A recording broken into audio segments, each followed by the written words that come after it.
নামাজটা পড়েন নাই এশারের নামাজ, নামাজটা পড়েন নাই ফজরের নামাজ, একদিন নয় 3 দিন পর্যন্ত নামাজ ছুটে গেল।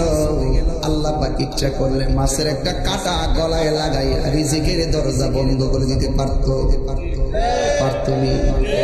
এরপর আল্লাহ আমরা খাওয়াইতেছে, আল্লাহ আমাদের ঘুম পাড়াইতেছে, সারা রাত মোবাইল টিপছে, এশারের নামাজের পর থেকে মোবাইল টিপা শুরু করলো, ফজর পর্যন্ত মোবাইলটা টিপলো। ফজর আজান দেওয়ার পর ঘুমে না যাইয়া মসজিদে যাওয়ার কথা ছিল, আজান দেওয়ার পরে মোবাইলটা চার্জ করে ঘুমায় গেলেন। আল্লাহ ইচ্ছা করলে এই ঘুমের করে আপনাকে প্যারালাইসিস বানাই দিতে পারতো, কথা কোন ঠিক কিনা? আল্লাহ কেন করে না জানেনি? একটা কারণ, আমার আল্লাহ রাব্বুল আলামিন বলেন ফি আইয়ি সূরাতিন মা শাআ রাক্কাবাক। আমি আল্লাহ রাব্বুল আলামিন আমার বান্দারে বড় মায়া কইরা নিজের হাত দিয়া বানাইছি। মায়া লাগে, মায়া। দুনিয়াতে আল্লাহ ছাড় দিয়েছেন, তাই বলে ভাববেন না হাসরের ময়দানে আপনাকে ছেড়ে দিবে। একদিন আল্লাহর দরবারে বিচার দিতে হবে।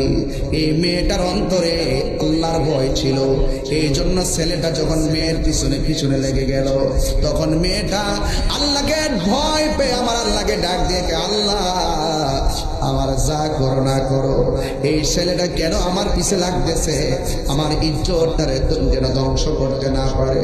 আল্লাহ তোমার কাছে আমি জানের ভিক্ষা আমি চাই না, আমি শুধুমাত্র ইজ্জতের ভিক্ষা চাই। মানের মান যারা চিনে তারা ইজ্জতের বড় ডরায়, কথা কোন ঠিক কিনা? আর যারা লাজ লজ্জাহীন এরা ইজ্জতের চিন্তা করে না।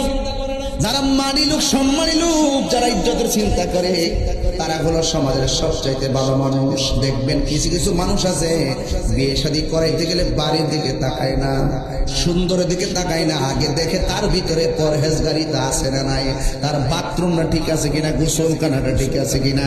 যে এই বাড়ির গোসলখানা ঠিক থাকে, এই বাড়ির নারীদেরকে মনে করা যায় যে তাদের মাঝে পর্দা আছে, কথা কম ঠিক কিনা? কথা বলেন না কেন?